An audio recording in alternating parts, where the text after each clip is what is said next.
The rain had been falling for 3 days when they dragged Arya Thornwood before the gathering hall to answer for crimes she had not committed. She stood alone in the center of the timber structure, 7 months pregnant and wearing a dress that had once been her finest healer's garb. Now it hung loose and threadbare, the forest green wool faded to the color of dying moss, a poor match for the whiskey gold of her eyes. The hem was stained with mud from her forced march across the village square, and despite the cold that seeped through the gaps in the walls, sweat gathered at her temples.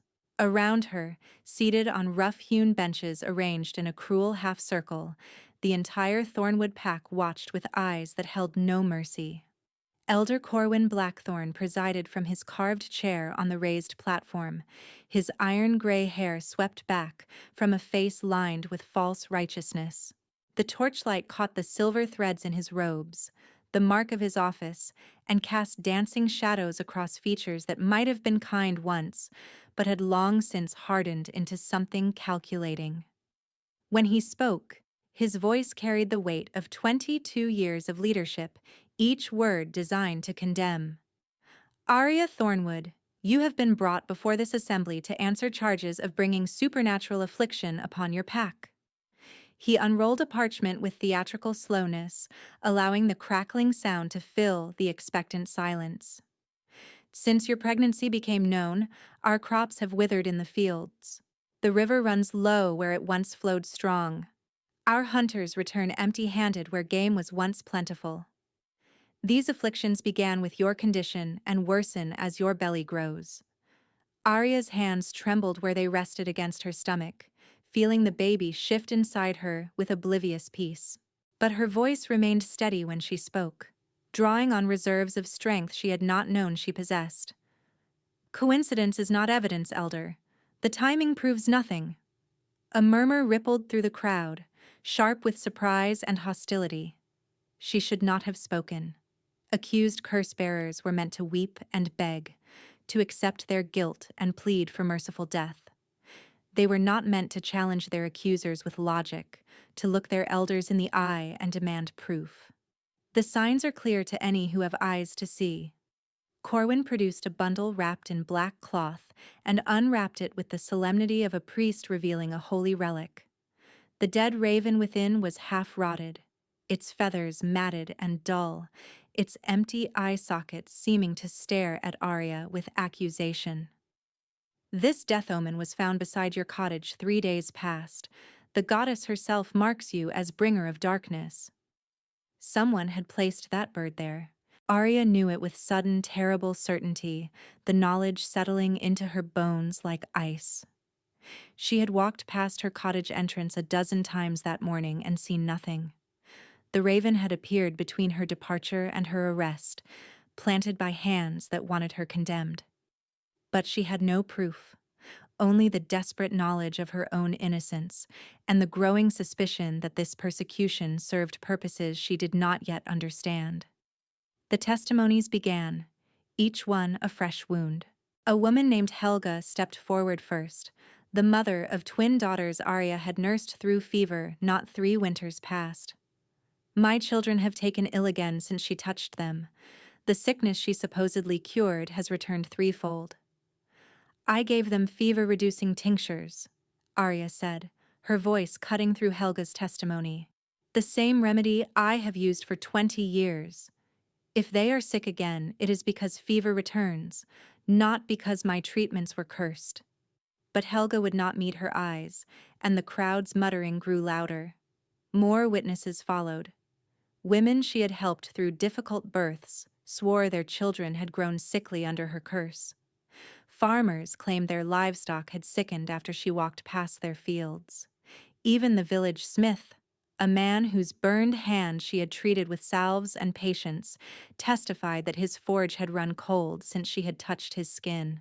The accusations spiraled into absurdity, but the crowd absorbed each one with hungry belief. They wanted someone to blame. They needed someone to blame. The crops were failing and the river was low and their children were hungry. And Arya Thornwood, pregnant and unwed and defenseless, made the perfect target. When old Greta was called to testify, Arya felt her heart crack. Greta had been her mentor for 15 years, teaching her the healing arts from the moment Arya showed aptitude as a child of 9. They had ground herbs together in the pre-dawn hours, mixed poultices by candlelight, sat vigil through long nights of fever and pain. Greta had been more mother to her than her own mother, dead since Arya was a child of 4. Now the elderly woman shuffled to the center of the hall, her back bent with age and her eyes fixed firmly on the floor. "I taught her everything I knew," Greta whispered, her aged voice cracking with every word. "Perhaps I taught her things better left unlearned. Perhaps the knowledge twisted in her hands. I cannot say for certain that she did not bring this curse upon us." The betrayal cut deeper than any accusation. Arya had given everything to her craft, to her pack, to the people who now stood ready to watch her die. And Greta, who knew better than anyone that healing required knowledge and skill, not supernatural favor, could not even bring herself to speak the truth. When someone threw the first piece of rotting cabbage, Arya did not flinch. The vegetable struck her shoulder, spattering her faded dress with foul-smelling pulp. Others followed, emboldened by the first: overripe tomatoes, clods of mud, stones that drew blood from her forehead when she could not dodge quickly enough. The crowd's jeers rose to a fever pitch, their hatred feeding on itself, growing stronger with each missile hurled. Through it all, Arya kept her chin raised and her eyes fixed on Elder Corwin's calculating face. He was afraid of something. She could see it in the tight set of his jaw, the way his pale eyes darted to the crowd as if measuring their fervor rather than sharing it. His hands gripped the arms of his chair with white-knuckled intensity, and twice she caught him glancing toward the hall's main doors as if expecting someone to burst through and expose him. This persecution was not merely superstition. Something else drove it, something he was desperate to hide, and if she could survive long enough to discover what it was, perhaps she could prove her innocence. The pack guards seized her arms, their grips bruising through the thin wool of her sleeves, and held her in place for the final pronouncement. "You will be confined to your cottage until the formal sentencing in 3 days' time," Corwin declared, rising from his seat to tower over the assembly.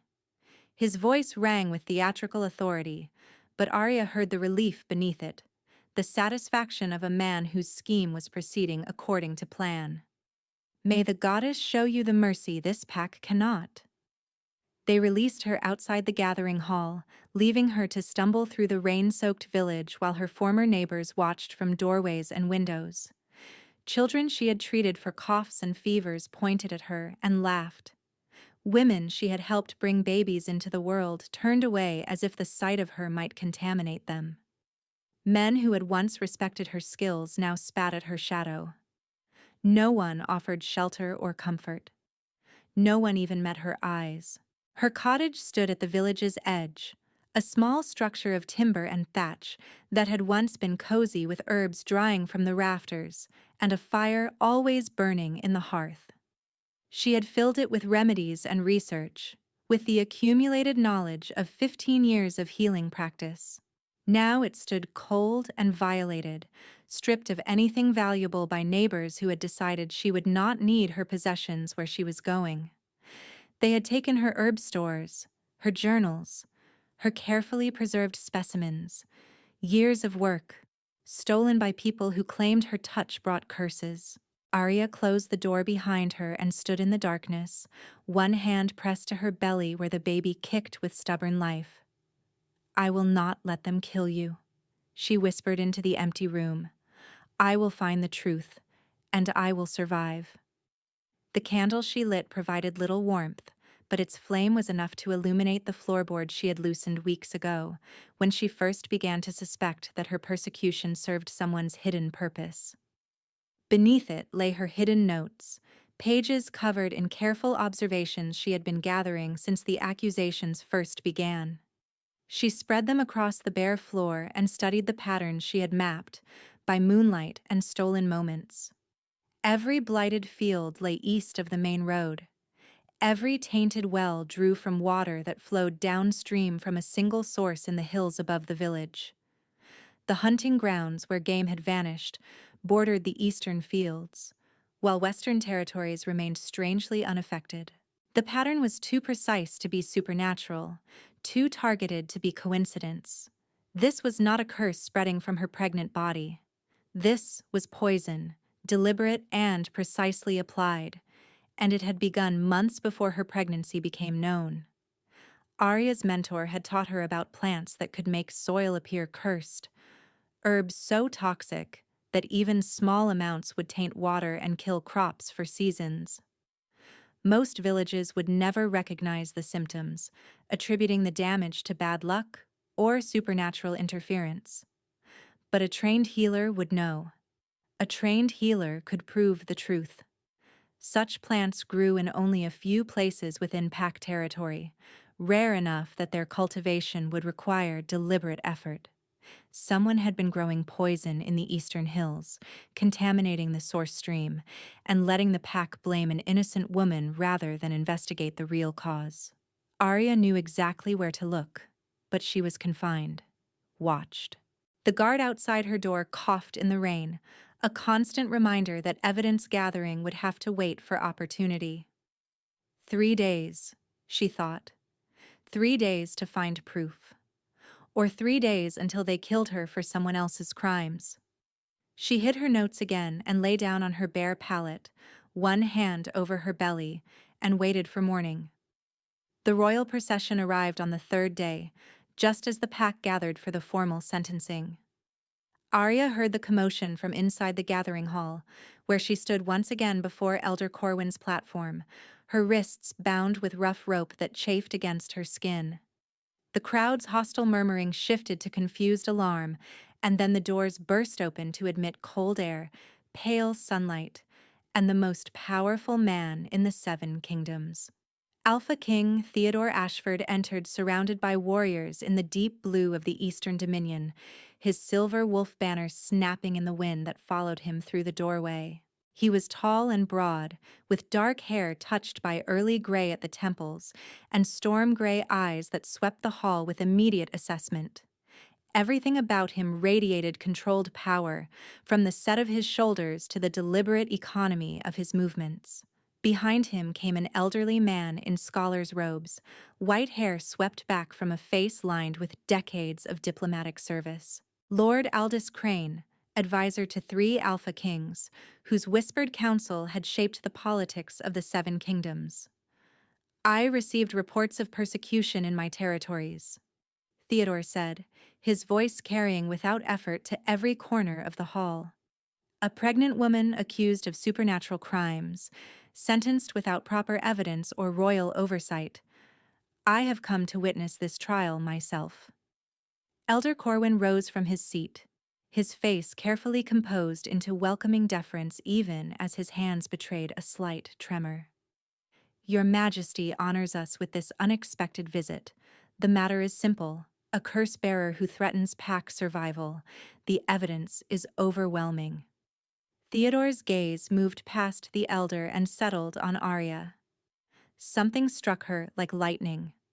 A recognition she could not name, a pull toward this stranger that defied all reason. Her wolf, dormant since the trauma of her abandonment, stirred for the first time in months, straining toward the king with desperate recognition. It had retreated when the merchant who fathered her child vanished, had curled in on itself when her pack began to turn, had gone silent when she realized she would face this alone.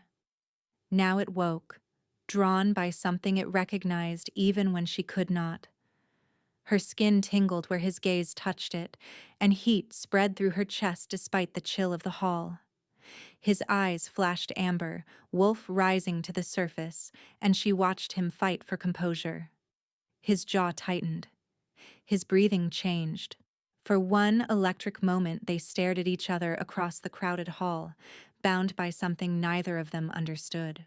Then Theodore turned to Elder Corwin, and when he spoke, his voice had dropped to something dangerous. I will hear the evidence myself before any sentence is carried out. All of it. Both sides. The hearing that followed was unlike anything Arya had experienced. Theodore claimed Corwin's chair and questioned every accusation with sharp precision, demanding specifics that the witnesses could not provide, challenging inconsistencies they had never noticed, pressing for evidence beyond coincidence and superstition. When Helga repeated her claim about returning illness, Theodore asked for dates, symptoms, the names of other healers consulted. When the smith testified about his cold forge, Theodore inquired whether the man had cleaned his chimney recently. Each question stripped away another layer of hysteria, revealing the accusation beneath as hollow superstition. When Arya was given the chance to speak, she seized it with both hands. "The pattern makes no sense," she said, her voice steady despite her racing heart and the weight of hundreds of hostile eyes upon her.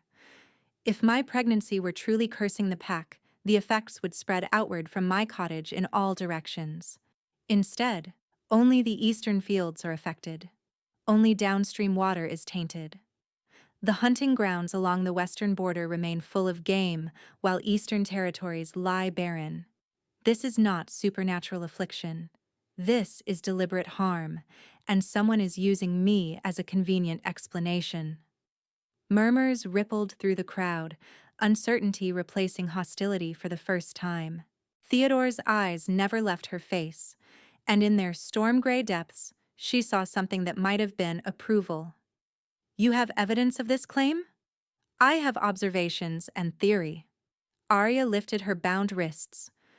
"With permission to investigate, I could have proof." Elder Corwin surged to his feet, his composure cracking. "Your Majesty, this is manipulation. The curse-bearer seeks to delay her justified punishment with false claims and twisted logic. The pack has suffered enough without—" "Silence." Theodore did not raise his voice, but the elder fell back as if struck. The word carried the weight of absolute authority, of a king who had unified warring territories and faced down armies. "I will conduct my own investigation before any sentence is carried out. The accused will be moved to suitable accommodations under royal guard until my inquiry is complete." He rose from the chair and descended to the hall floor, moving toward Arya with deliberate steps. The crowd parted before him like water before a ship's prow. "Cut her bonds," he commanded, and a guard hastened to comply. The rope fell away, and Arya rubbed her chafed wrists, hardly daring to believe what was happening. Theodore stopped before her, close enough that she could see the fine lines at the corners of his eyes, the shadow of stubble along his jaw. Up close, the pull between them was almost unbearable, a magnetic force that made her want to step closer and never stop. "You will come with me," he said quietly, pitching his voice for her ears alone. "You will tell me everything you know, and if your theory is correct, I will see justice done." That night, Arya found herself in the village headman's house, seated on a cushioned bench before a roaring fire while the Alpha King paced the room like a caged wolf. The contrast with her stripped cottage was almost painful. Here, there were tapestries on the walls, furs on the floor, the smell of roasting meat and spiced wine. She had been given clean clothes, simple but well made, and her arm had been treated by the king's own physician, where the rope had abraded her skin. "Tell me everything," Theodore said, pausing his pacing to fix her with those storm-gray eyes. "Your investigation, your theory. What do you know that they do not want discovered?" She told him. The patterns she had mapped over weeks of careful observation, stolen moments between persecution and confinement, the toxic plants that could replicate the effects of a curse that she had learned about from Greta's own teachings. The deliberate nature of the contamination, the impossibility of supernatural explanation for something so precisely targeted. When she produced her hidden notes from beneath her borrowed dress, Theodore studied them with the intensity of a scholar, his brow furrowed with concentration. He asked questions that revealed a mind as sharp as any healer's, pressing for details about plant toxicology and water contamination patterns, and the timeline of the pack's misfortunes. "You have identified the source," he said finally, setting the notes aside. The stream in the eastern hills. I believe so, but I need samples. Physical evidence that proves the contamination is chemical, not supernatural. Without that, it is just theory, and theories do not overturn death sentences. Theodore turned to the window, his profile hard against the firelight. Rain still streaked the glass, turning the view of the village beyond into abstract shapes of darkness and distant torch glow. I will assign guards to escort you tomorrow, he said. If your theory is correct, someone in this pack has committed crimes far worse than any curse.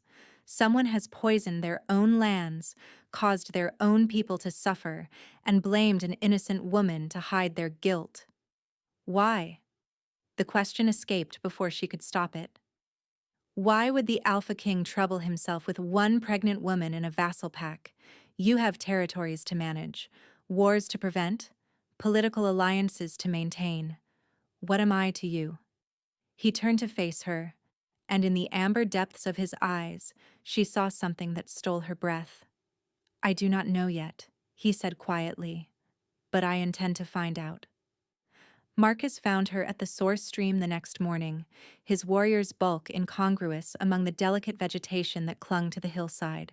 The hunt leader had volunteered to escort her when the royal guards asked for a local guide, and his presence created uncomfortable awareness in every nerve of Arya's body. This man had stood silent while her pack condemned her. He had watched them throw refuse at her and done nothing. Now he followed her through the underbrush with an expression that might have been guilt or might have been simple confusion. "Why are you here?" Arya asked without looking at him. Guilt? Curiosity? Orders from the king? Marcus was quiet for a long moment. When he spoke, his voice was rough. I have not slept since the king's questioning. Every time I close my eyes, I see you standing in that hall while we threw filth at you. I see myself doing nothing. He paused. I cannot undo what I did not do, but I can do something now. It was not forgiveness. She was not ready for that, but it was a beginning. I never believed you were cursed, he admitted as Arya knelt beside the stream, gathering water samples in small glass vials the king's physician had provided. The timing was wrong. The game fled before your pregnancy was known. I noticed things that did not add up, but I did not know what to do with my doubts. Arya's hands stilled on the toxic plant she was carefully uprooting, its leaves already beginning to wilt in the morning air. Why tell me this now? Because I watched the king question our elder, and I saw fear where there should have been righteousness. Marcus's weathered face twisted with shame, lines deepening around his mouth. Corwin has led this pack for 22 years. I trusted him. I believed him when he said you were the source of our troubles. But the king asked questions I should have asked, and Corwin could not answer them. Arya rose slowly, the specimen jar heavy in her hands. Around them, the hillside was silent except for birdsong and the gentle rush of the stream, peaceful in a way that belied the poison spreading from its waters. Corwin is hiding something, she said. I do not know what yet. But I know the contamination started here, and I know it was deliberate. Marcus nodded slowly, his expression hardening into something like determination. Show me what to look for. If there is evidence here, I will help you gather it. Together, they collected soil samples from the stream bed and surrounding earth, water samples from multiple points along the flow, and specimens of the plant that grew in unnatural abundance near the stream's source. The plant, Arya explained, was called nightbane, a rare toxic herb that could taint soil and water for years if left unchecked. It did not grow wild in these quantities. Someone had cultivated it deliberately. Who would do such a thing? Marcus asked, staring at the jar of nightbane with horrified fascination. Who would poison their own pack? Someone who wanted the land to appear cursed, Arya replied.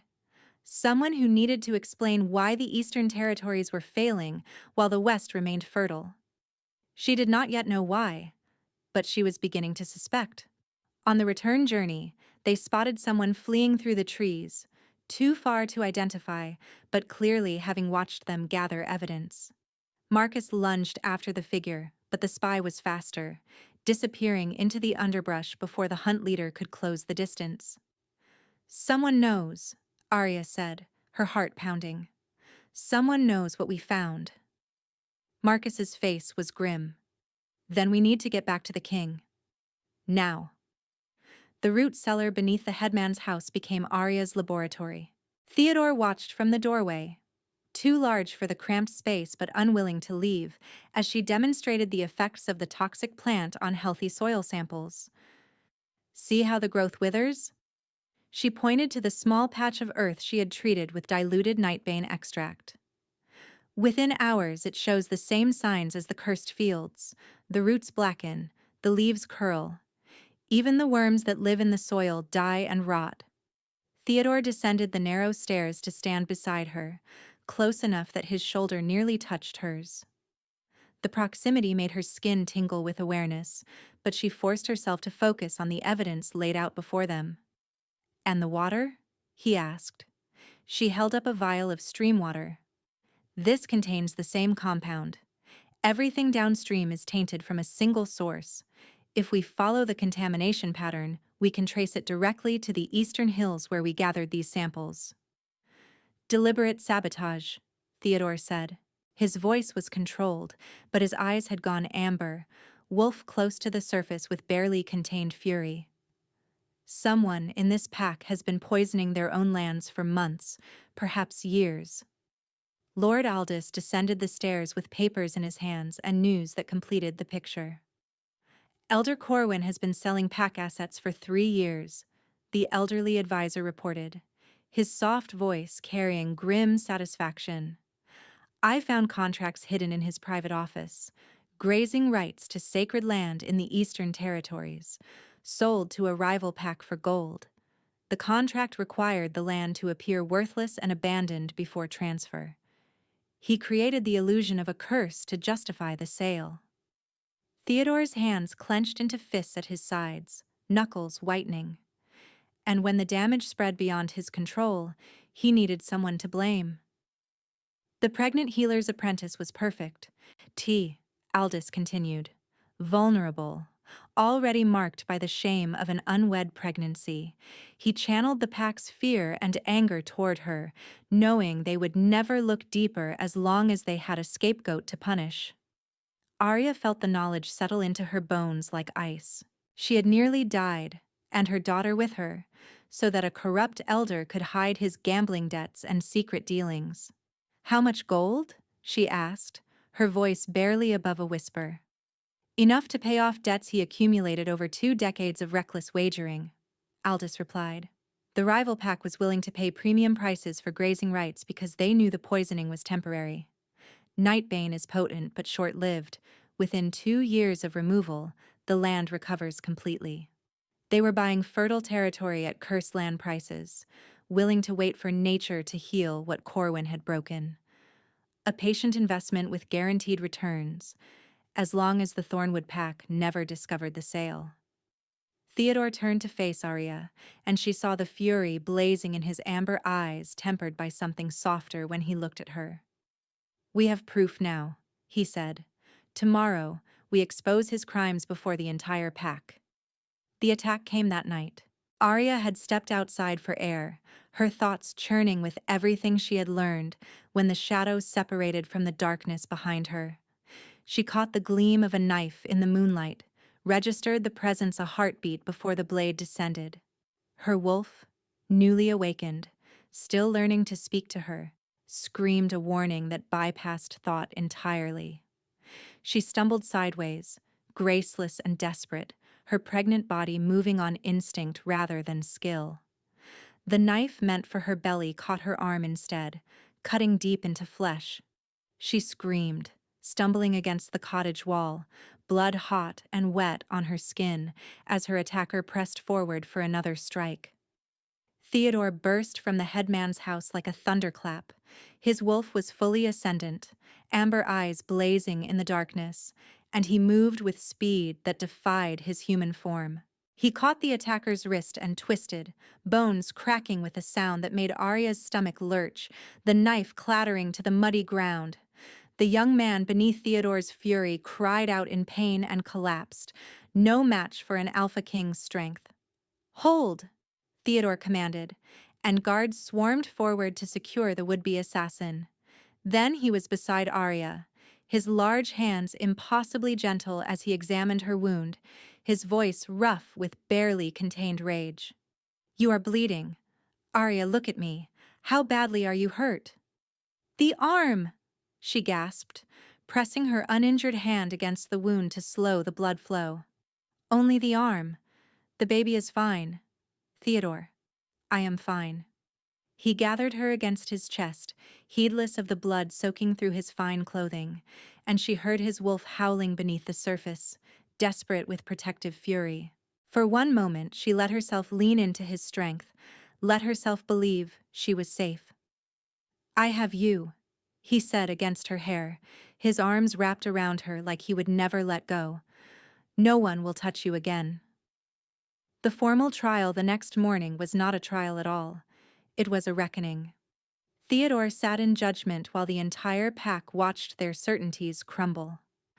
The would-be assassin, a young man named Garrett who proved to be Corwin's nephew, broke under questioning within minutes. His terror of the Alpha King overcame his loyalty to his uncle, and the words spilled out in a torrent of confession. "He ordered me to do it," Garrett sobbed, kneeling in chains before the assembled pack.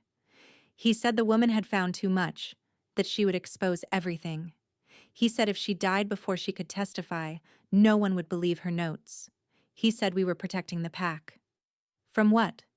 Theodore's voice was ice and stone. "From the shame of what he had done. The gambling debts. The secret sales. The poison he made me spread in the eastern hills." Garrett's voice cracked. "I did not want to hurt anyone. He said it was necessary. He said the pack would understand when everything was explained." When guards dragged Elder Corwin before the Alpha King's seat, the old man had lost all pretense of dignity.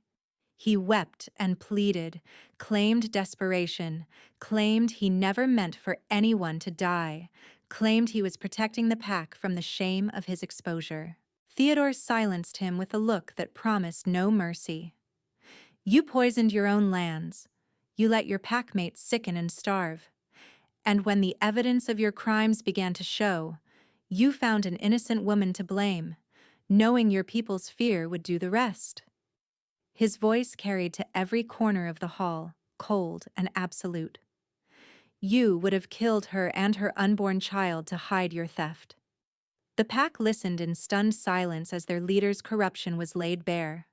Arya saw faces she recognized, people who had thrown filth at her and called her cursed, now pale with the realization of what they had nearly done. Theodore turned to her. "Arya Thornwood, will you address those who wronged you?" She rose slowly, her bandaged arm aching but her spine straight. The crowd that had condemned her now could not meet her eyes. "I was your healer," she said, her voice carrying despite its softness. "I tended your sick children through endless nights of fever. I sat vigil with your dying elders and eased their passage. I mixed remedies for your pains and poultices for your wounds. I gave you everything I had, and when someone told you to hate me, you did not even hesitate." She walked forward until she stood before the platform where Corwin knelt in chains. "You used my pregnancy as a weapon. You knew I had done nothing wrong, and you let them believe I had cursed everything they loved."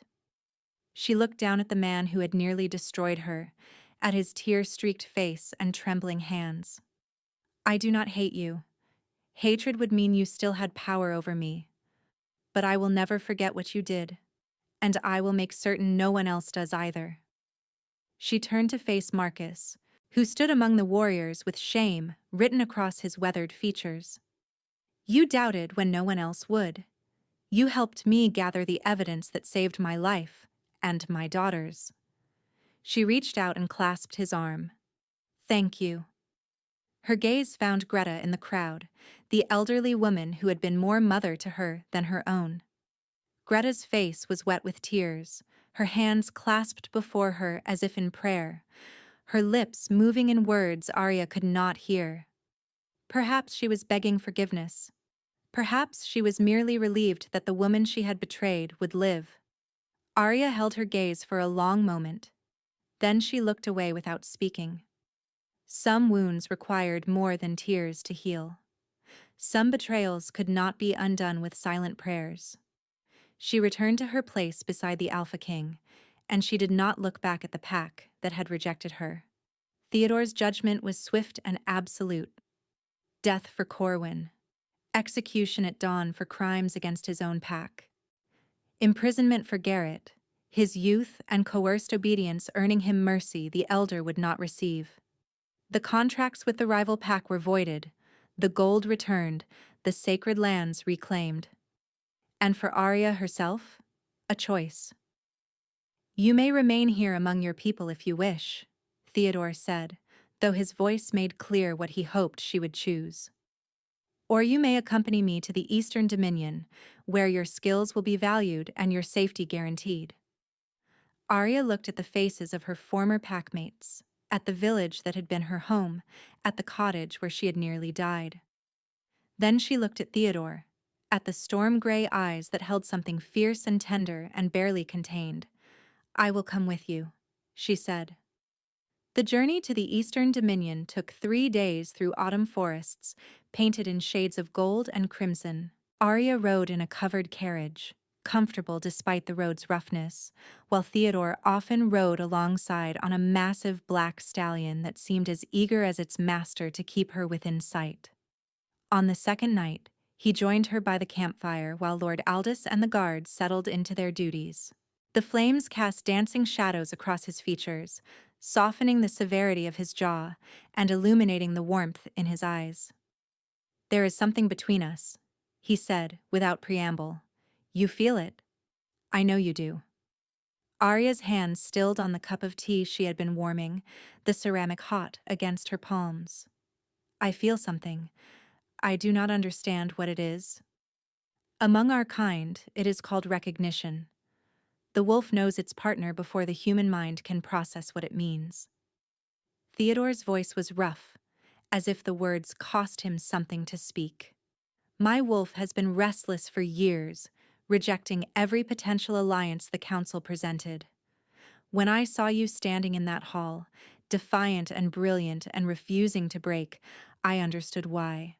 She should have been frightened. A king was claiming her, binding her to expectations and obligations she had never wanted. But when she looked at him, she felt only the pull of something true. I was scapegoated and abandoned by everyone I trusted," she said carefully. "The father of my child vanished before I even knew I was pregnant. My mentor turned against me. My pack tried to kill me. I have reason to be wary of promises." "I know." He reached across the space between them and took her hand, his touch gentle despite the power coiled in his muscles. "I am not asking for your heart tonight. I am asking for the chance to earn it. Stay at the palace as my honored guest, train in my healing halls, build a life where your skills are celebrated instead of feared. And if, in time, you decide I am worthy of your trust, perhaps we can discuss what lies between us." Her throat tightened with emotion she could not name. No one had ever offered her choice before. No one had ever thought to ask what she wanted. "Yes," she whispered. "I will stay." The palace rose from the Eastern Dominion's capital like something from a dream, all gray stone and silver banners, towers catching the afternoon sun. Guards in deep blue livery saluted as the procession passed through gates that seemed designed for giants, and Arya's breath caught at the sheer scale of her new surroundings. The royal healer, an elderly woman named Bridget with kind eyes and ink-stained fingers, welcomed her like a long-lost daughter. "Theodore sent word ahead," Bridget explained, leading Arya through corridors lined with tapestries and torchlight. "He described your skills and your situation. I was impressed before I even met you, and now that I see you standing here after everything you have endured, I am more impressed still. The chambers she was given overlooked gardens bursting with medicinal plants, herbs she recognized and dozens she did not. A lifetime of learning spread before her windows like a promise. Theodore came to her that first evening, bringing a gift wrapped in soft cloth. "These belong to the court herbalist who served my grandfather," he said, as she unwrapped bronze implements and silver measuring tools, finer than any she had ever owned. "They should belong to someone who will use them well." She looked up at him, this king who had saved her life and was now filling her hands with treasures, and felt the walls around her heart begin to crack. "Thank you," she said, "for everything." He smiled, and she realized she had never seen him smile before. It transformed his stern features into something warm and almost boyish, lighting up his storm-gray eyes. "Thank me by healing people," he said. "Thank me by being happy. That is all I ask." The weeks that followed were the most peaceful of Arya's life. She studied with Bridget, learning the healing arts of the Eastern Court. She walked the gardens, cataloging plants and planning future cultivation. She felt her daughter grow strong within her, no longer a mark of shame, but a blessing anticipated. And Theodore was there, always there, never pushing but never far. He found reasons to visit the healing halls, claiming minor complaints that both of them knew were fabricated.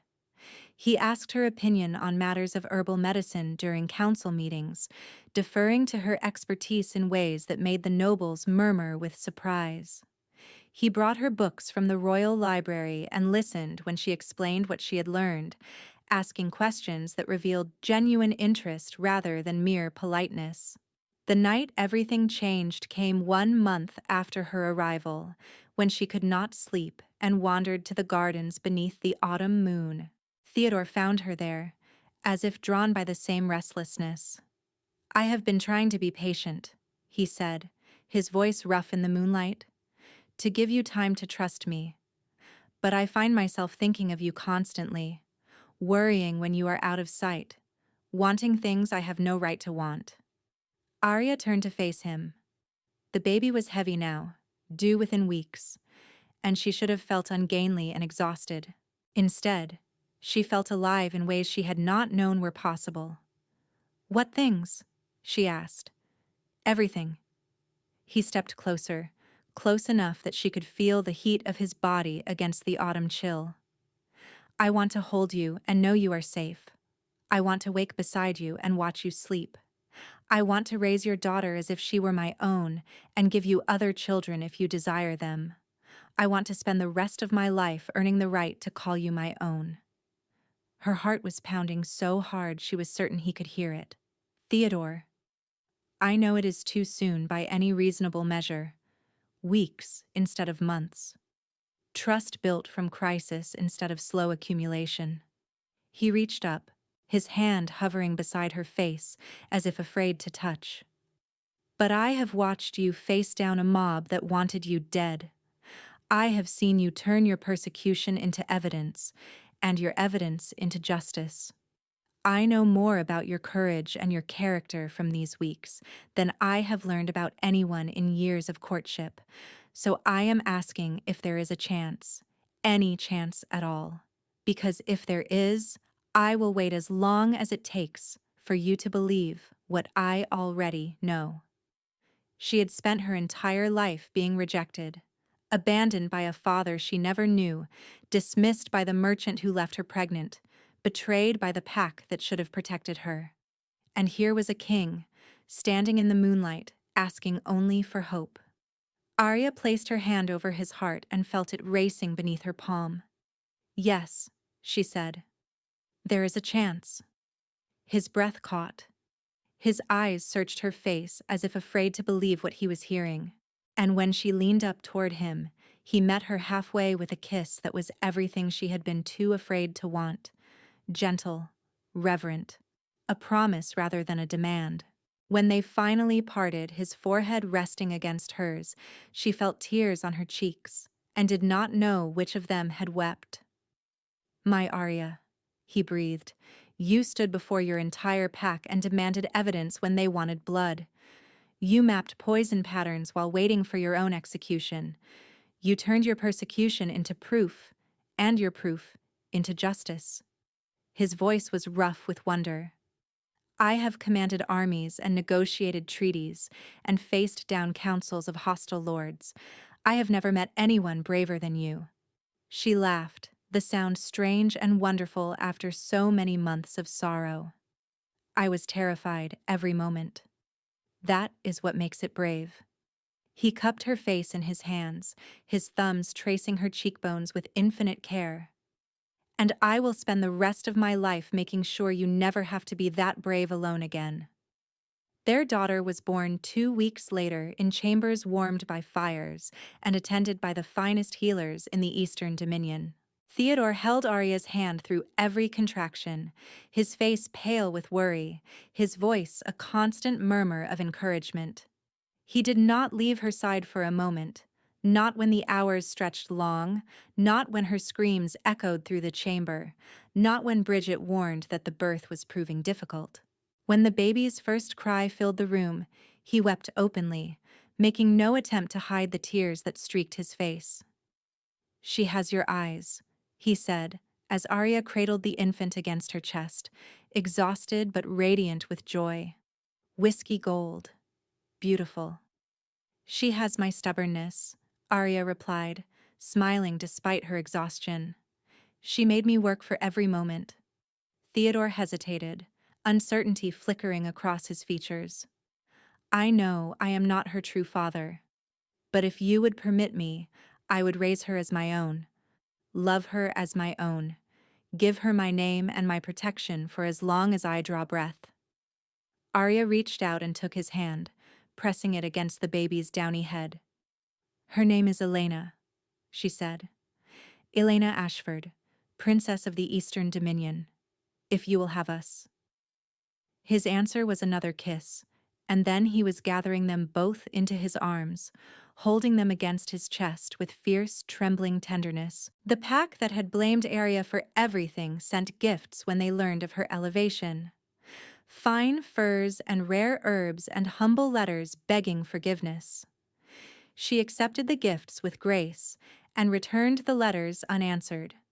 Some wounds did not heal simply because the ones who inflicted them felt guilty. Some betrayals could only be forgiven with time and distance and proof of genuine change. But she did not forget. And in the gardens she cultivated at the Eastern Palace, she planted herbs from her old village, reclaiming the knowledge they had tried to destroy, building something beautiful from the ashes of their cruelty. Marcus came to serve in the palace guard, his loyalty earning him a captaincy within the year. Bridget declared Arya the finest apprentice she had ever trained.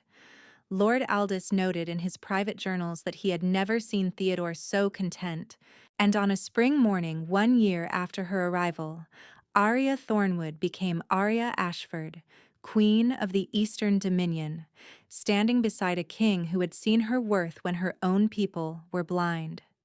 Theodore held her hand as the ceremony concluded, his gray eyes warm with a love she had finally learned to trust. "No regrets?" he asked softly. She looked at Elena, playing on a blanket nearby, and at the gathered court that had welcomed her without reservation, and at the man who had traveled across his kingdom to save a pregnant stranger because justice demanded it. "None," she said. "Not one." He kissed her then, in front of the entire court, and she kissed him back without shame or hesitation. The pack that had blamed her for everything was forgotten. The elders who had condemned her were dust, and Arya Thornwood, who had been a scapegoat and a healer and a prisoner, was now a queen, beloved by her people and cherished by her king. It was, she thought, as Theodore swept her into his arms to the cheers of the assembled crowd, a far better ending than she had ever dared to imagine.